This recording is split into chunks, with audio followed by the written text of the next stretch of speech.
Lorsque Jésus était avec ses disciples, il leur a dit qu'il allait retourner vers le Père, qu'il ne les laisserait pas orphelins, mais qu'il allait leur envoyer le Saint-Esprit, donc le Consolateur. Et suite à cela, il leur a dit, Jean 14, verset 27, Jean 14, verset 27, il leur a dit, « Je vous laisse la paix, je vous donne ma paix. Je ne vous donne pas comme le monde donne, que votre cœur ne se trouble point et ne s'alarme point. »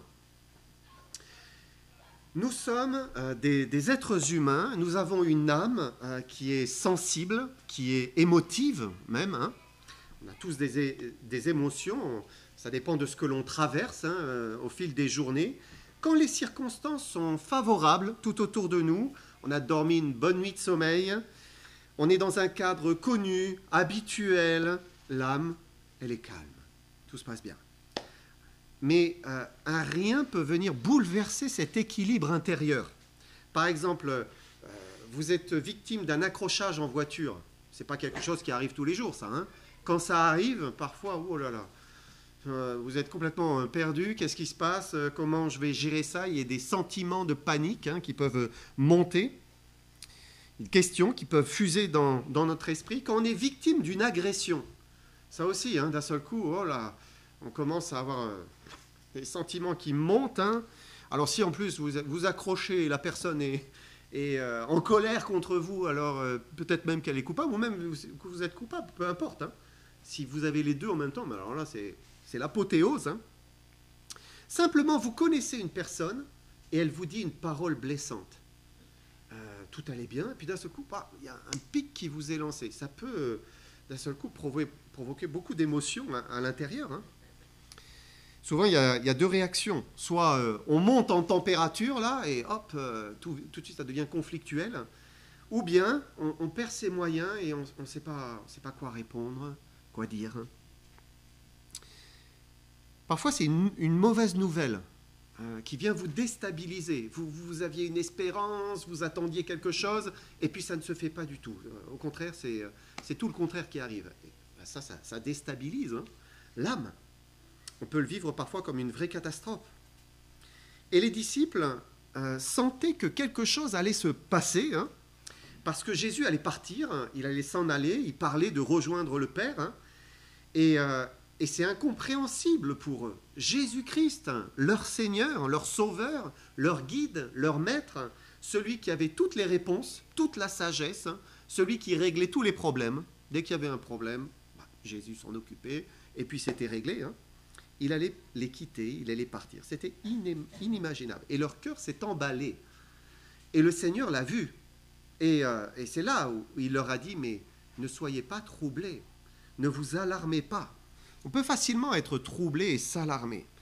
Mais il est dit, Jésus donne la paix. Il nous donne la paix. Et il veut qu'on vive dans sa paix.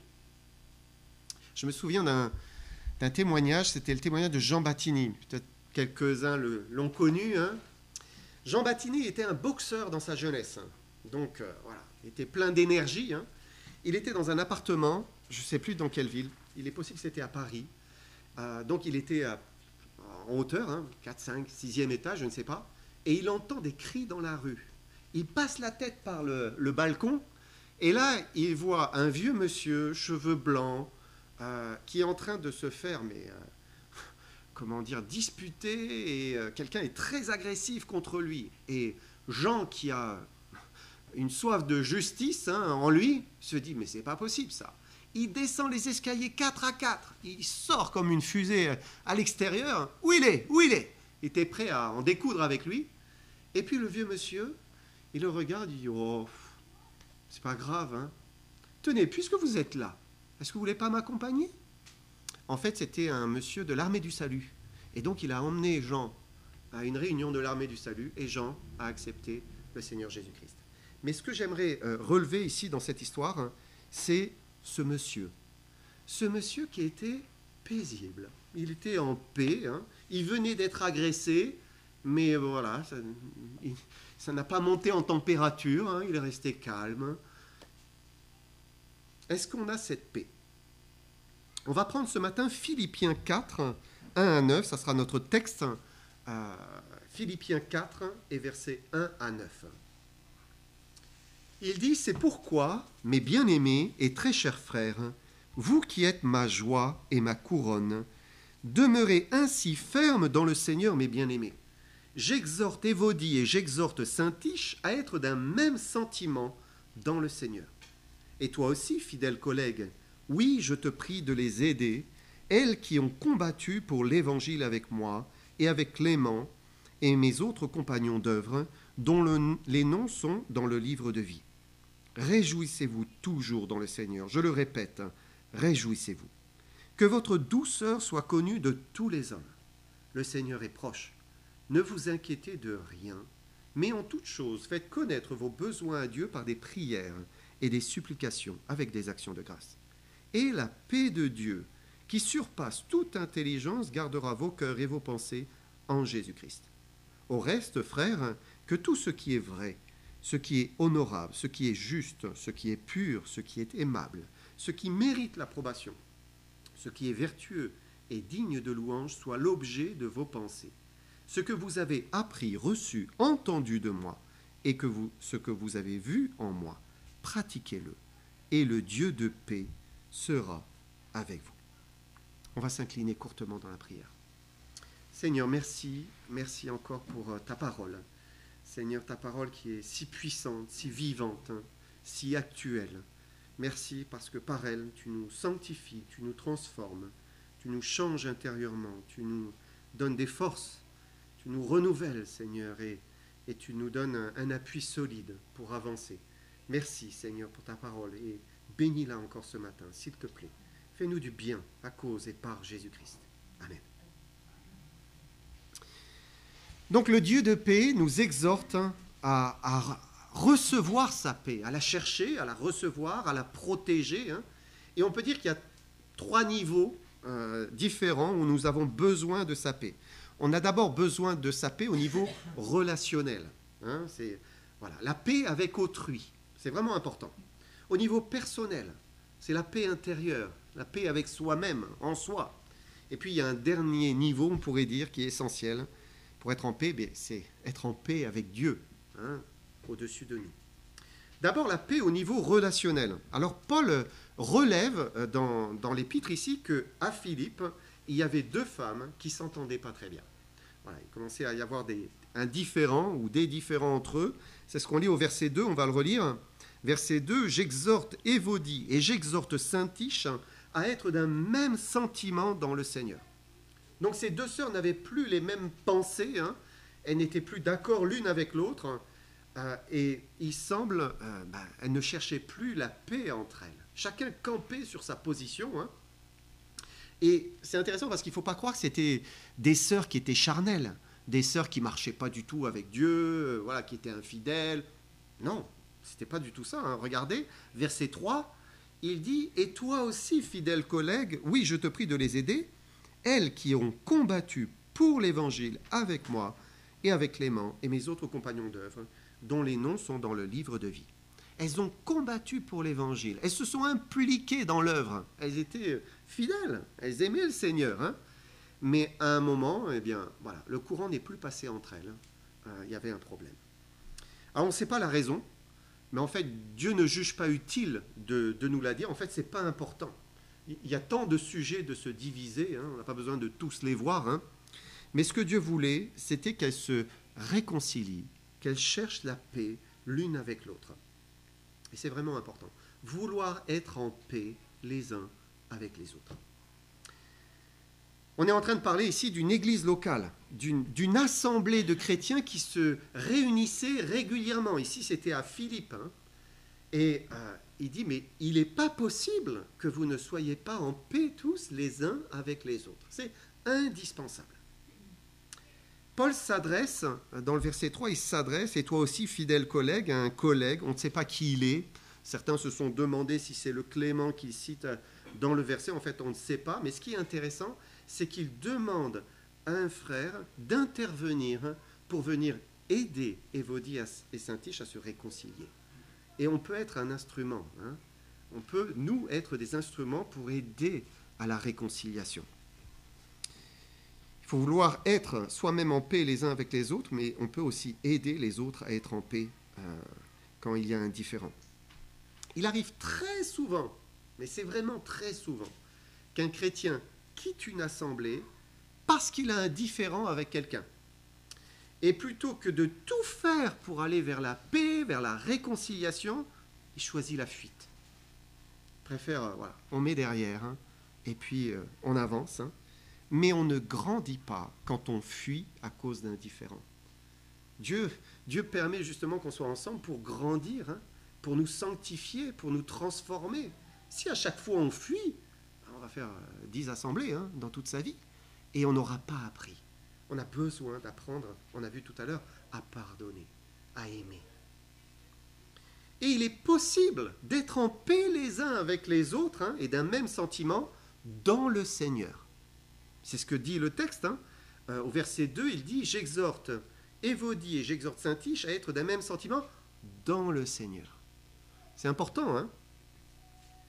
On a la clé ici pour être en paix avec nos frères et sœurs. Qu'est-ce qui fait qu'on se heurte l'un l'autre, qu'on se blesse, qu'on est maladroit? C'est la chair. Hein, c'est l'orgueil. C'est le péché qui est en nous. C'est ça qui fait. Si la chair n'était pas là, eh bien, on serait plein de douceur, de tact, de sagesse. On ne dirait pas une parole plus haute que l'autre. Hein.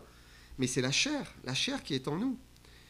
Mais comme Paul le dit, dans le Seigneur, c'est vraiment ce qui change tout. Dans le Seigneur, bien, ça nous parle de la communion avec le Seigneur.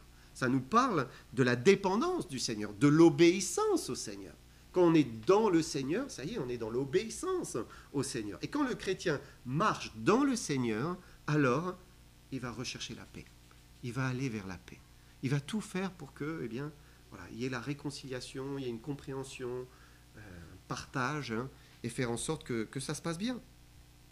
Ça ne veut pas dire qu'il sera forcément d'accord, hein, mais il ne va pas alimenter comme on alimente un feu par la division, par la colère, hein, la querelle, parce qu'il y a une paix réelle dans le Seigneur.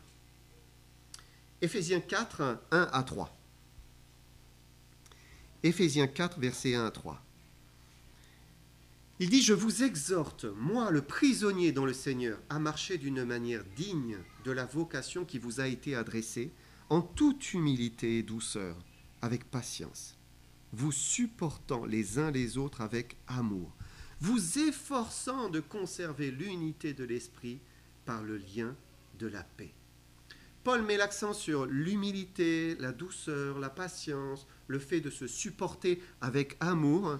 Et le dernier verset nous parle de l'unité de l'esprit par le lien de la paix. Et il y a une unité dans l'esprit que nous avons reçue. Hein. Par lui, il y a une paix qui est là, une paix qui existe. Hein. Pourquoi ? Parce que l'esprit n'est pas divisé avec lui-même. L'esprit n'est jamais divisé avec lui-même. Et quand l'esprit règne, quand l'esprit habite, quand l'esprit vous conduit, vous ne pouvez pas être divisé avec l'autre. Ce n'est pas possible. Alors bien sûr, l'autre peut ne pas marcher par l'esprit. Hein, et c'est ça qui va peut-être provoquer la division. Mais en tout cas, vous allez faire en sorte d'agir de la bonne manière, dans le Seigneur, par l'esprit. Quand il y a une guerre, une querelle, une animosité, ben c'est que la chair, elle est à l'œuvre. Hein. C'est la chair, c'est la mauvaise nature qui vit, hein, qui s'exprime, qui s'impose et qui crée des tensions, qui crée des frictions. Hein. Mais celui qui choisit la marche avec le Seigneur, ben c'est l'humilité, c'est la douceur, c'est l'amour, c'est la patience. Hein. Et là, il y a l'unité par l'esprit, hein, l'unité de l'esprit par le lien de la paix. Paul dit, vous efforçant de conserver. Vous efforçant de conserver. C'est intéressant parce que, en fait, il dit, mais vous l'avez la paix. Quand vous êtes dans le Seigneur, vous l'avez, elle est là. Mais il faut la conserver, il faut la protéger, il faut y demeurer, en fait, hein, pour ne pas la perdre. Hein. Voilà. D'abord la paix, niveau relationnel. Nous l'avons dans le Seigneur. Ensuite, il est important d'avoir la paix au niveau personnel, intérieurement. Paul dit Philippiens, si on reprend notre passage, 4, versets 6 et 7. Il dit « Ne vous inquiétez de rien, mais en toute chose, faites connaître vos besoins à Dieu par des prières et des supplications avec des actions de grâce. Et la paix de Dieu, qui surpasse toute intelligence, gardera vos cœurs et vos pensées en Jésus-Christ. » Et ce qu'il nous dit ici, c'est qu'il y a une paix incroyable qui surpasse toute intelligence pour celui ou celle qui sait se décharger sur le Seigneur. Et marcher avec le Seigneur, pour marcher avec lui, il faut apprendre à lui faire confiance, à se reposer, c'est le repos de la foi. Tout à l'heure, on vient de chanter « Quel repos !» Voilà, c'est le repos de la foi. Je me repose sur Jésus-Christ. Exactement comme un petit enfant de 4 ans va se reposer sur ses parents. Quand il a un besoin, une demande à papa ou maman, et puis il le fait, je m'en occupe, t'inquiète pas, on va le faire. Bah, il a confiance, Papa ou maman l'a dit, tout va bien.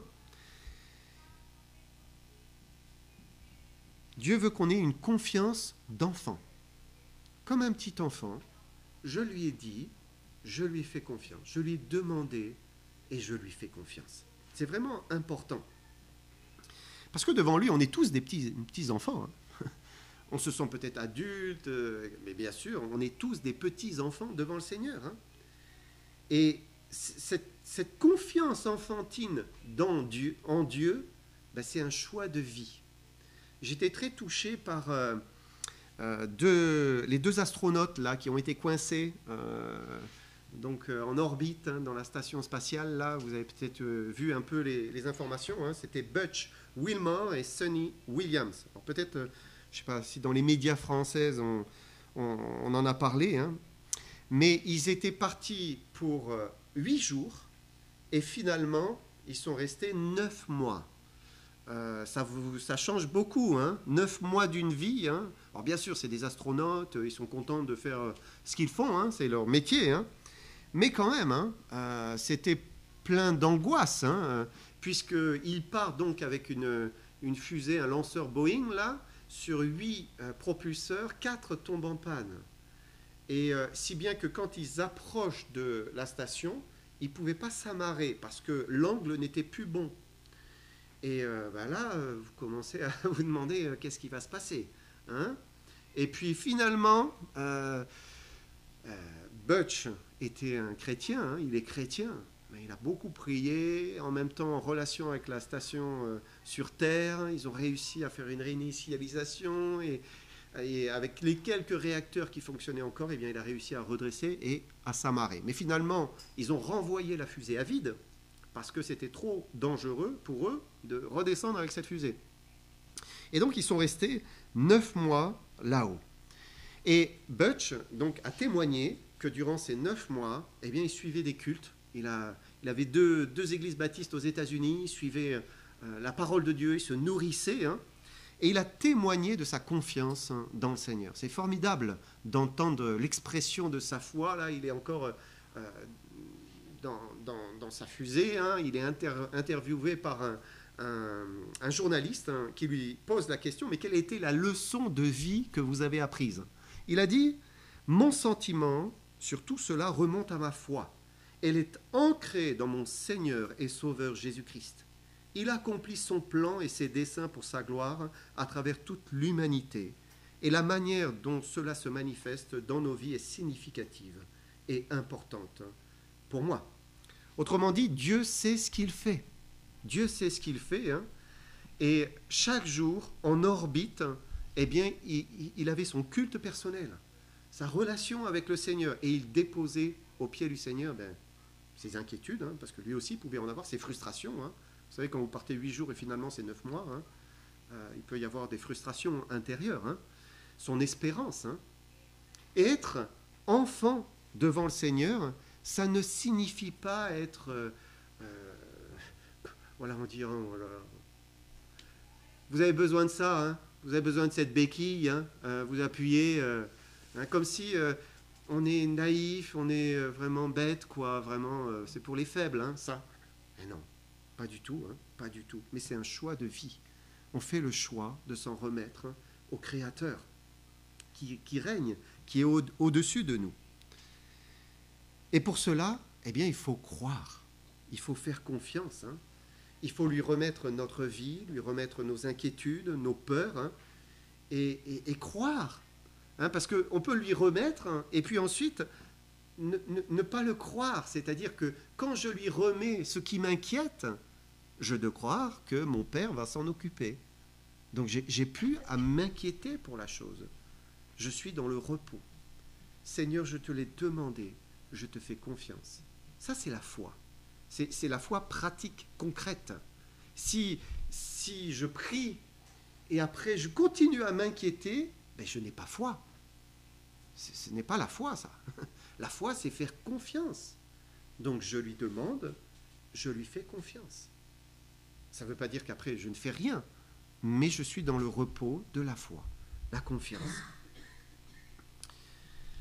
C'est comme un enfant de 4 ans qui demanderait quelque chose à ses parents et puis qui sans cesse reviendrait, mais t'es sûr, tu vas le faire, et il recommence. Non, il faut faire confiance. Parfois, Dieu nous voit nous tourmenter vraiment, hein. On réfléchit en boucle, on fait des insomnies, hein. On vit des moments d'angoisse et il est attristé. Il est attristé parce que nous sommes des croyants et nous ne croyons pas. Il faut croire. Je te fais confiance, Seigneur. Je lâche la chose et je te fais confiance. Ça, c'est la foi. C'est la vraie foi. Une foi pratique. Hébreux 11, verset 1. Hébreux 11, verset 1, pardon. Or, la foi est une ferme assurance des choses qu'on espère, une démonstration de celles qu'on ne voit pas. Avoir foi, eh bien, c'est croire fermement que Dieu s'occupe de nous, qu'il a entendu notre prière, hein, qu'il est en train d'exaucer. Hein. On ne sait pas comment il va faire, pas du tout, hein, mais on croit qu'il s'en occupe. Et là, eh bien, à ce moment-là, il y a une démonstration de l'invisible. Dieu agit. Il fait quelque chose. Et Dieu promet que si vraiment on lui remet, on lui fait confiance sans s'inquiéter, hein, et que nous cessons consciemment de nous tourmenter, eh bien, il va s'en occuper, il va s'en charger, il va le faire. C'est son œuvre et pas la nôtre. Philippiens 4, verset 7. À ce moment-là, il dit « Et la paix de Dieu, qui surpasse toute intelligence, hein, gardera vos cœurs et vos pensées en Jésus-Christ. » Elle surpasse toute intelligence, hein, parce que parfois il y a des vraies raisons de s'inquiéter. Hein. On vit des situations où voilà, tout le monde s'inquiéterait. Mais le croyant croit, et donc voilà, il s'en remet au Seigneur. Hein. Et c'est un apprentissage. Lui faire confiance, c'est quelque chose qui s'apprend. Est-ce que vous l'avez appris? Est-ce que nous l'avons appris? Donc la paix intérieure. Mais ensuite, il est aussi important d'avoir la paix avec Dieu, de ressentir que tout va bien dans notre relation avec lui. Et pour cela, il faut obéir au Seigneur. Tout à l'heure, on disait qu'il faut être en paix les uns avec les autres. Voilà, c'est la paix à l'horizontale, hein. Et puis il faut la paix à la verticale, la paix avec Dieu. Comment? Ben, Paul le dit, Philippiens 4, versets 8 à 9. Il dit, au reste, frères, que tout ce qui est vrai, ce qui est honorable, ce qui est juste, ce qui est pur, tout ce qui est aimable, tout ce qui mérite l'approbation, ce qui est vertueux et digne de louange, soit l'objet de vos pensées. Ce que vous avez appris, reçu et entendu de moi, et que ce que vous avez vu en moi, pratiquez-le. Et le Dieu de paix sera avec vous. Donc Paul commence par nous exhorter à prendre soin de nos pensées. Hein. Les pensées, ça va, ça vient. Hein. Voilà, elles s'enchaînent les unes après les autres, parfois sans qu'on sache comment, sans qu'on sache parfois même contrôler tout. Hein. Voilà, pourquoi on pense à ça. Mais ce qui est sûr, c'est qu'on peut quand même être comme les initiateurs des pensées, hein, de nos pensées, comme pour les stimuler, hein, les nourrir. Par exemple, lorsque nous regardons quelque chose, lorsque nous lisons quelque chose, lorsque nous écoutons quelque chose, on donne du carburant, finalement, à notre âme, hein, pour penser, hein, parce qu'après, on va partir avec ces choses. Hein. Ça va faire naître en nous des pensées. Et plus on s'imprègne d'un sujet, plus ça finit par occuper nos pensées. On finit même par en rêver. Hein, voilà, ça rentre dans les rêves. De là l'importance de donner du bon carburant à son âme, à son esprit. Paul liste ce qui doit occuper nos pensées. Il parle des choses vraies tout d'abord. Dieu ne veut pas qu'on se nourrisse du mensonge, de l'erreur, des fausses doctrines, des pièges de Satan, des ténèbres. Dieu ne veut pas qu'on aille dans cette direction. Il faut se nourrir de la vérité de la parole de Dieu.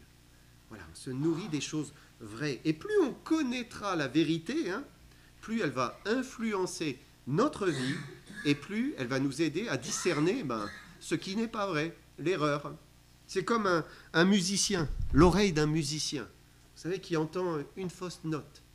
Il se dit, oh, c'est pas juste ça. Et c'est pas qu'il a écouté tout au long de la journée des notes dissonantes, voilà, des choses qui partent dans tous les sens. Non, c'est qu'il a joué des bonnes notes. Il s'est entraîné à jouer juste. Et quand il y a une fausse note, tout de suite, il la reconnaît. C'est la même chose théologiquement, spirituellement. On se nourrit de la vérité. On marche dans la vérité. On se nourrit de la parole de Dieu. Et quand il y a quelque chose qui n'est pas juste, hop, tout de suite, oh là, on se dit, non, ça sonne faux. Ça, c'est pas juste. Ça, c'est pas la vérité. C'est pas la parole de Dieu. C'est une évidence. Paul parle aussi de nourrir ses pensées de ce qui est honorable, ce qui est pur, juste, aimable, ce qui mérite l'approbation, ce qui est vertueux, digne de louange. En fait, il faut apprendre à aimer ce que Dieu aime. C'est ça. Parfois, on regarde quelque chose. On regarde un film, on regarde une série. Hein. Peut-être vous regardez une série de temps en temps. Hein. Et ça n'a rien de pur. Ça n'a rien qui est digne de louange. Hein. Il faut à un moment savoir s'arrêter. Vous savez, quand le Saint-Esprit vous dit il y a un truc qui ne va pas là. Hein. Il faut savoir s'arrêter. Dire bon, stop. Hein, je ne vais pas aller jusqu'au bout, ce n'est pas la peine. J'arrête là. On passe à autre chose. On va bien se nourrir son âme. Nourrir son esprit avec les choses qui plaisent à l'Esprit de Dieu. Maintenant, il est vrai aussi que les pensées, parfois, elles montent comme ça dans notre cœur sans qu'on sache comment. Hein. Et Jésus l'a dit. Jésus a dit, car c'est du cœur que viennent les mauvaises pensées. Et puis après, il liste voilà, les adultères, les débauches, la méchanceté, etc., le mensonge, le meurtre. Parfois, le diable vient aussi nous souffler une mauvaise pensée. On ne sait pas comment c'est possible. On n'y pense pas du tout, et puis il y a une pensée, mais vraiment, qui est aux antipodes de la pensée de Dieu. Parce que le diable vient souffler quelque chose dans notre cœur. Hein. Qu'est-ce que je fais de ces pensées? C'est ça, la pensée vient, qu'est-ce que j'en fais? Est-ce que je l'entretiens, je la caresse, je la laisse tourner en boucle dans mon cœur, hein, ou je la rejette? En nous disant ce que doivent être nos pensées, Paul nous dit de cesser d'entretenir les mauvaises pensées. Il ne faut pas entretenir les mauvaises pensées. Si c'est une pensée qui est destructrice, hein, une pensée qui vient des ténèbres, du diable ou de notre cœur, hein, un mauvais cœur, il faut la refuser, il faut la chasser. On n'en veut pas. Seigneur, je ne veux pas. Et le meilleur moyen, vous savez, c'est peut-être d'apprendre ce verset par cœur, là, où il nous parle des pensées. Et puis de faire une prière. Seigneur, je t'en prie, pardonne-moi cette mauvaise pensée et je te demande que toutes mes pensées soient vraies, honorables, pures, justes, aimables, méritant l'approbation, vertueuses, dignes de louange. Amen. Vous savez, si vous faites cette prière à chaque fois que vous avez une mauvaise pensée, elle va disparaître. Ce sera fini. Parce que Dieu va la remplacer par des bonnes pensées. Pensées qui lui sont agréables. Pourquoi c'est important? Parce que, vous le savez, les pensées engendrent les actions. C'est ça qui fait qu'après, eh bien, on agit. Vous savez, un homme ne tombe pas dans l'adultère du jour au lendemain. Mais c'est parce qu'il commence à caresser l'idée. Voilà, ça tourne. et il y pense de temps en temps, ça ne va pas bien dans son couple, et puis il caresse l'idée, et puis un jour, le diable lui sert sur un plateau l'occasion de tomber, et il est mûr, parce qu'il a entretenu ses pensées. Donc il ne faut pas les laisser dans son cœur. Je refuse, je rejette. Seigneur, sanctifie-moi, donne-moi des pensées bonnes, dignes, qui t'honorent, parce que les pensées engendrent des actions. De là l'importance de se nourrir de la parole de Dieu, de ce qui est vertueux, juste, digne de louange, vrai. Après, on aura des bonnes pensées, et ça va engendrer des bonnes actions. C'est ça. Paul nous parle justement de l'action au verset suivant, et on va terminer sur ce verset. Verset 9, il dit « Ce que vous avez appris, reçu, entendu de moi, ce que vous avez vu en moi, pratiquez-le, et le Dieu de paix sera avec vous. » Si nous pratiquons ce que le Seigneur nous enseigne dans sa parole, si on obéit au Seigneur en gardant bien les bons exemples, ici il nous parle, Paul se donne pour exemple, on garde les bons exemples, on veut les imiter, alors c'est merveilleux, nous aurons l'approbation du Seigneur, puisque le Dieu de paix sera avec nous. Il n'y a rien de meilleur que l'approbation du Seigneur. Hein? Quand on a appris à marcher avec le Seigneur Jésus, voilà, le Seigneur est content, je suis content. Hein? J'ai la paix qui vient du Seigneur parce que je suis en train de faire ce que Dieu aime, ce qui lui est agréable. Le Dieu de paix est avec moi. Et il n'y a rien de meilleur que d'avoir le Dieu de paix. C'est être en paix avec lui. Je conclus. Être en paix avec le Seigneur, être en paix avec mes frères et sœurs, ceux qui m'entourent, et être en paix dans son âme, intérieurement, parce que je me décharge sans cesse sur lui de tout ce qui peut venir troubler la paix dans notre cœur. Ça, c'est ce que Dieu veut. Dieu nous a donné sa paix pour cela. Il le dit, on va relire une dernière fois ce verset. Hein. Il nous destine à être en paix. Jean 14, verset 27.